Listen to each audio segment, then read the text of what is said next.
Heterochromatin, think tightly packed, think transcriptionally inactive. Euchromatin, think loosely packed, think actively being transcribed.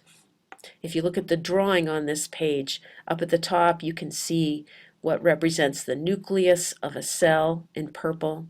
They've cut that nucleus in half and they've shown us this brownish material in the middle, which represents the chromatin. That's DNA associated with histone proteins and packaged into chromatin. Remember, the only time we see that sort of X-shaped chromosome that you see at the top of the drawing over to the left, the only time chromosomes become visible like this is when a cell is dividing. Now, on the bottom of the drawing, on the right-hand side, we can see a bunch of nucleosomes very, very tightly associated with each other into what we would call heterochromatin. And on the the left side of the drawing, we can see that the nucleosomes have become separated from one another. And this is the form of DNA that we would refer to as euchromatin. So heterochromatin is transcriptionally silent, euchromatin transcriptionally active. And it turns out that cells have regulatory mechanisms that will help move chromatin between these two states. DNA can sit as heterochromatin for a long time, but when the cell needs to get access to a particular gene at a particular moment in time, it can take that heterochromatin and alter it to make it euchromatin, which is now available for transcription.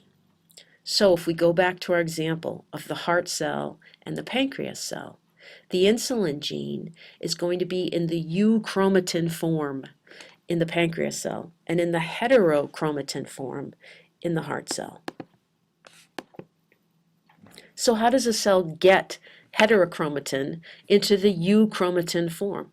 What are the processes that help alter this packed state of the DNA? Well, it turns out there are several mechanisms that the cell can use. The first one is actually a site on the DNA itself called a locus control region. And when certain regulatory proteins bind and interact with this locus control region or regions, that helps structurally move the DNA and the chromatin from heterochromatin form to euchromatin form. The second mechanism is actually controlled by a family of enzymes that are affectionately called the SWI/SNF enzymes. SWI/SNF, SWI/SNF. And what these enzymes do, again, is alter the structure of the chromatin, taking it from a tightly packed heterochromatin arrangement to a loosely packed euchromatin arrangement. And they do this, these enzymes do this by rearranging the nucleosomes. There's also a second family of enzymes called the HAT enzymes, and HAT stands for histone acetylation transferase enzymes.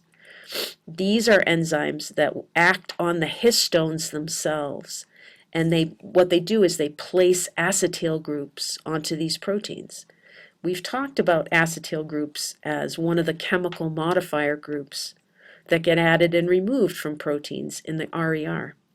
So HAT enzymes place acetyl groups onto proteins, histone proteins, because that acetyl group will then alter the structure of the histone proteins. It will cause the histone proteins to fold slightly differently, and that change in the fold of the histone proteins will force the histones to let go of the DNA a little.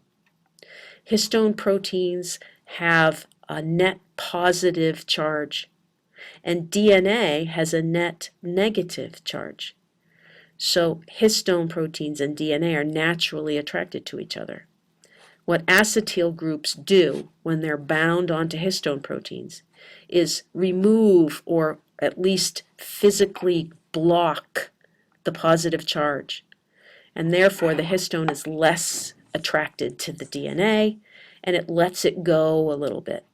So the DNA is less tightly packed, less tightly wrapped up around the histones, and we move from heterochromatin to euchromatin.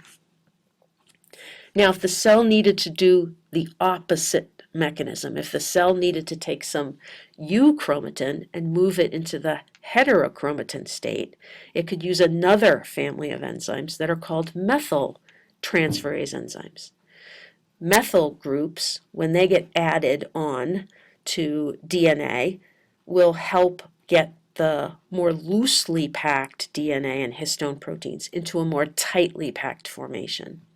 It turns out that methyl transferase enzymes add methyl groups to areas on the gene that are rich in the two bases cysteine and guanine. So these enzymes look for CG regions or cysteine guanine regions, and that's where these methyl groups get placed. And once the methyl groups are in place, they interact chemically with the histone proteins to move the DNA more tightly against the histones to help create more heterochromatin. Now, once a particular region of the DNA is in the euchromatin state, once it's loosely packed and actively ready to be transcribed, there are other control mechanisms that come into play. In other words, the heterochromatin-euchromatin state is the first level of regulation that a cell has over gene expression. But then we can get into more fine control. Once the DNA is exposed, it doesn't necessarily mean that it's going to be transcribed. Yes, the euchromatin state allows it to be transcribed, but it won't be transcribed unless the other regulatory mechanisms allow for that. For example, we talked about the promoter region, which sits upstream from the protein coding region of the gene. Well, there are other regulatory regions around the promoter that include both operators and what are called enhancer regions. So these are places on the DNA itself that can bind to particular proteins and then determine whether or not transcription occurs. In the case of operators on the DNA, there's a group of proteins called repressor proteins that can come in and bind to the operator and then control whether or not transcription occurs. When it comes to the enhancer regions on the DNA, there's a group of proteins called activator proteins that come in and bind to the enhancer and then impact whether or not transcription is going to occur. Now you can see that on this particular slide that I've said that the operators are actually downstream from the promoters. That means operators typically sit between the promoter and the coding region of the DNA. Enhancers are different. Enhancers tend to be upstream from the promoter, so they're even farther away from the coding region of the DNA. So the cell can use both operators and enhancer regions to produce some really fine control over whether or not a gene gets transcribed. So you can think of gene regulation or gene expression regulation as a real pile-on, a real combination of levels of control. At the base of it, it's all about whether or not the DNA is in the heterochromatin state or the euchromatin state. But just because the DNA is in euchromatin does not mean that a gene in that euchromatin will be transcribed. The other regulatory conditions have to be right for transcription to occur. And those are the ones that involve the repressors and the operators, the activators and the enhancers, like we just mentioned. And even beyond that, there's another level of control at the promoter itself. If the correct basal transcription factors, and remember those act like sigma did in the bacteria, if the basal transcription factors aren't available to bind to the promoter, then transcription won't occur. So this all leads to a very complex mechanism in the cell that will either enhance transcription or suppress it. Now, something else that we should know at this point is that all genes are regulated a little bit differently from one another. In other words, yes, a gene has to be in the euchromatin form in order to be transcribed. For some cells and some genes, that's the only block to transcription. In other words, once it's in euchromatin form, it's going to be transcribed. But other cells use more levels of regulation. Other cells also employ operators and enhancer regions. Other cells also control basal transcription factor amounts. So different cells regulate either more or less.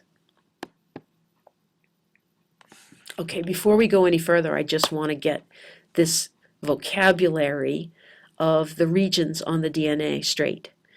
Remember, a promoter is a region on the DNA, part of the regulatory region of the gene that initiates transcription, and it sits upstream of the protein coding region. Down at the bottom of the slide, an operator is a region of the DNA that sits between the promoter and the coding region of the gene. And it's going to bind a particular type of protein called a repressor. Enhancers are regions on the DNA that are located upstream of the promoter that are going to bind certain proteins called activators. Now you'll notice that next to the word activator and next to the word repressor, I have the term transcription factor highlighted. Back when we were just beginning to understand the role of operators and enhancers and the proteins that bind them, back when we were just starting to discover the details of this kind of control of gene expression, all proteins that could bind to the DNA and alter expression were referred to as transcription factors. Any protein that could bind to DNA and influence transcription got the name transcription factor. Now, as the research has continued, we have learned that among all of the transcription factors, some of them are going to enhance transcription, some of them are going to suppress transcription. But technically, anything that can bind to DNA and influence transcription is still called a transcription factor. Okay, take a look at this picture here. This is a picture that helps put together for us visually both what is in a gene and what's around a gene to help regulate whether or not a protein gets made from that gene. So what you're looking at in red here is the portion of the gene that contains bases that code for a protein. So you could also think of that as the exon region of the gene. Now you'll notice that there are two sort of silvery regions on either side of that red region. Those are what we call untranslated regions.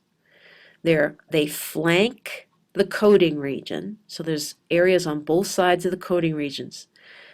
They don't get translated though, they don't help make the protein, and in many cases we don't know what they do. Okay, so that's why we still refer to them as just untranslated regions. If you look up to the left of the red coding region of this gene, you see the promoter. Again, it's just a short stretch of bases that are going to serve as sort of the landing site for the polymerase enzyme.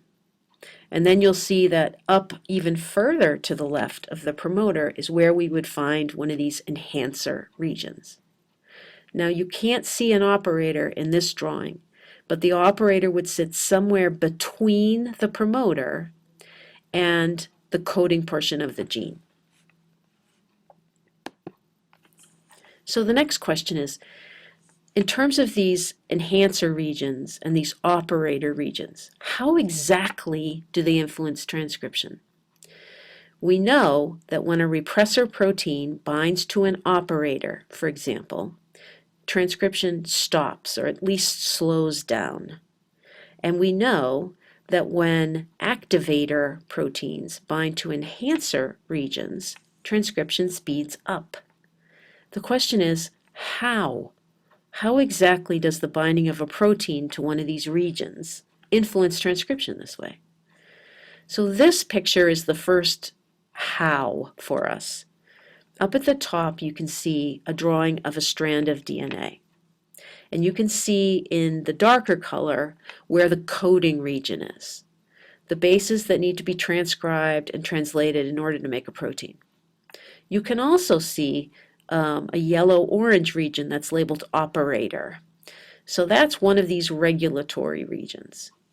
Now, down in the bottom, over to the left-hand side, notice that we can see the RNA polymerase enzyme bound in the region around the operator, and it's in place and ready to perform transcription. Notice too that there's a blue molecule that's labeled inactive repressor floating nearby.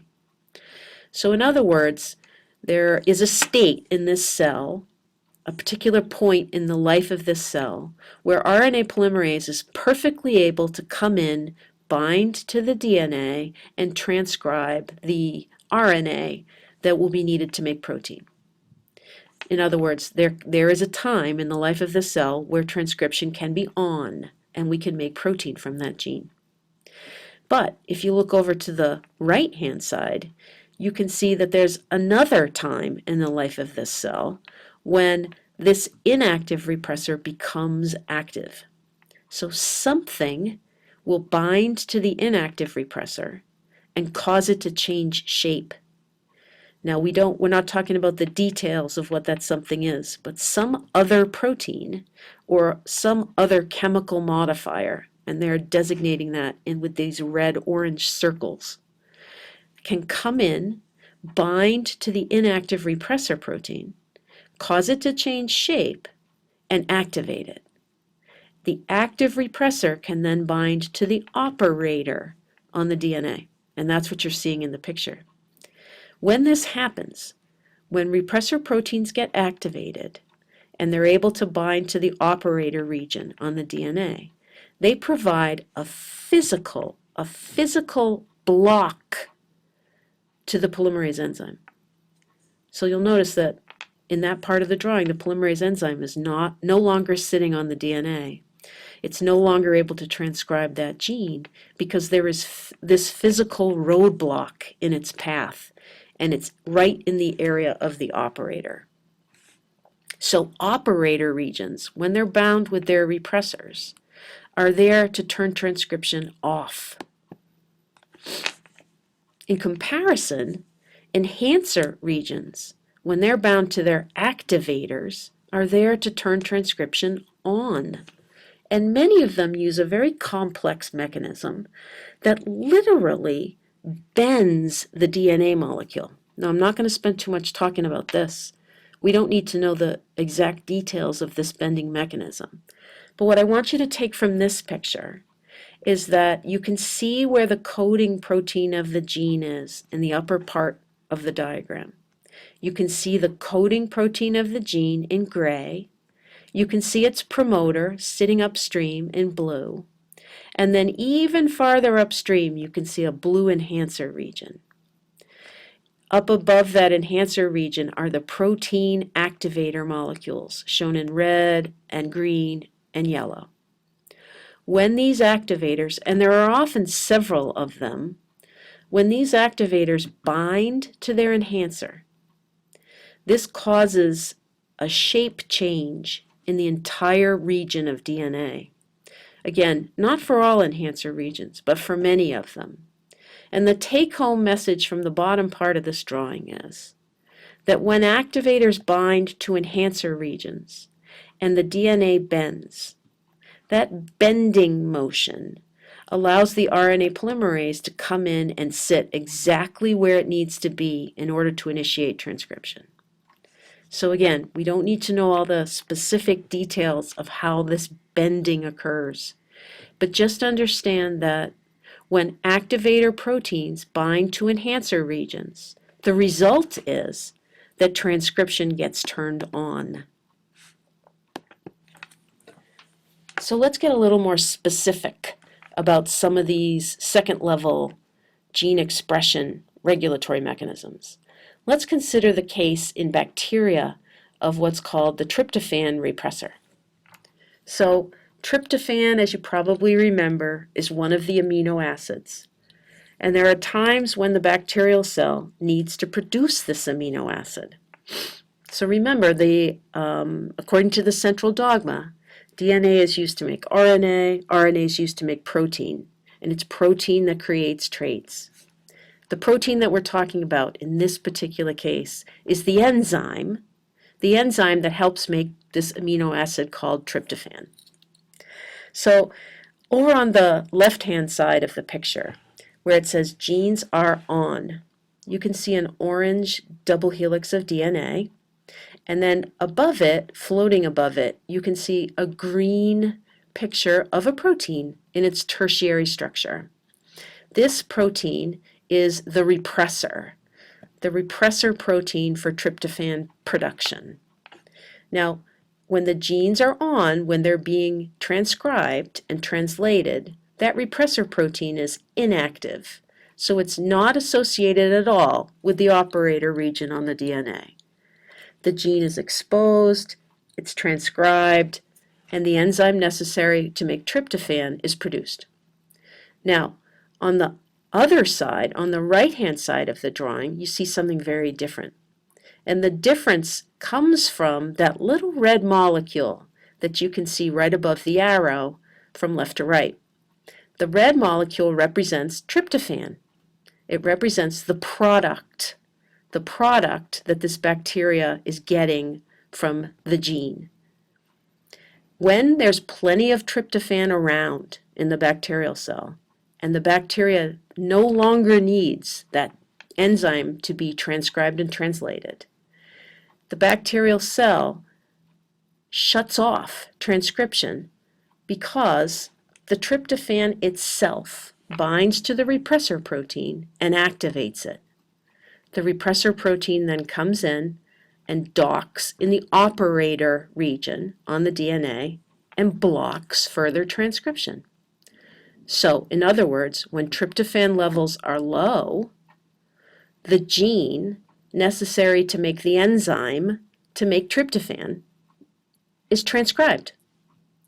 When tryptophan levels are high in the cell, the tryptophan product itself binds to and activates the repressor protein, which then binds to the operator and turns off transcription. There are lots of examples of repressors and activators, of operators and enhancers. We're not going to talk about them specifically in this course. We'll leave that to genetics. But use this tryptophan repressor model to understand this concept that this is a second level of control of gene expression inside of cells. Okay, so we've talked about transcriptional regulation so far. We've talked about how there are different levels of controlling transcription in a cell. At the most basic level, it's getting DNA and chromatin from the heterochromatin form into the euchromatin form. It has to be in the euchromatin form for transcription to occur. Once it's in the euchromatin form, though, there are second levels of gene expression control, and these include the repressor proteins, the activator proteins, the operators, and the enhancers. Beyond that, there's even a third level of control, because even if the gene is fully accessible to the RNA polymerase enzyme, we have to have the right basal transcription factors to bind to the promoter to make it happen.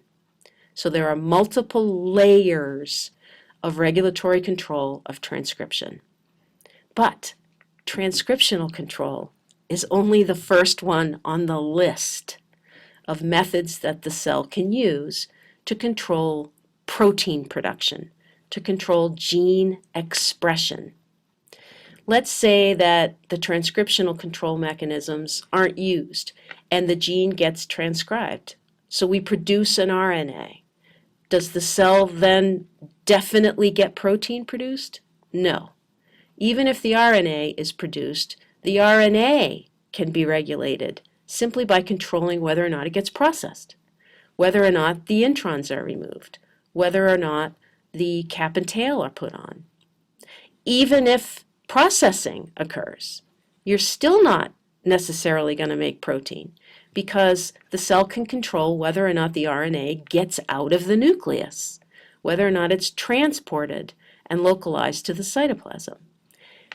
Even if it gets out into the cytoplasm, there's still more ways to control protein production, though. The cell can control whether or not the ribosome actually translates it. Even if the protein gets made, the cell still has control because the protein itself can be altered to render it active or inactive. And of course, the mRNA, which is normally degraded after a short period of time, could be degraded sooner or degraded a little bit later. And that's an additional means that the cell has of controlling gene expression and protein production. So everything I just mentioned is drawn in a diagram on this slide. If you start over at the left-hand side with the red DNA molecule, you can see all 6 of these areas of control of gene expression in a eukaryotic cell. Of course, it all starts with controlling transcription, and that's number 1. But even if transcription is performed and we get an RNA molecule, we can still control whether or how that RNA gets processed. We can control whether or not the RNA is transported and localized to the cytoplasm. We can control whether it gets translated into protein. We can control how and when it gets degraded. And finally, even when the protein gets produced, the cell still has control because it can activate and inactivate that protein by adding or removing chemical groups. Okay, so we know that the cell has a tremendous amount of control over gene expression through those 6 mechanisms we just talked about. But it turns out there are even additional layers of control that cells have over proteins. And these often come from outside of the cell, okay? Remember, there are signaling molecules that are alive, or I shouldn't say alive, that are circulating around a cell that interact with receptors on and in the cell. Things like hormones, pharmaceutical drugs, various toxic things like pesticides and herbicides and insecticides, anything really that's a lipid-soluble toxin can get into a cell, can interact with DNA, and can alter whether or not genes get expressed. So the cell has control of transcription and translation, and certain molecules outside of the cell can impact it as well. So, what's the final take-home message here? First of all, it's all about protein production for a cell.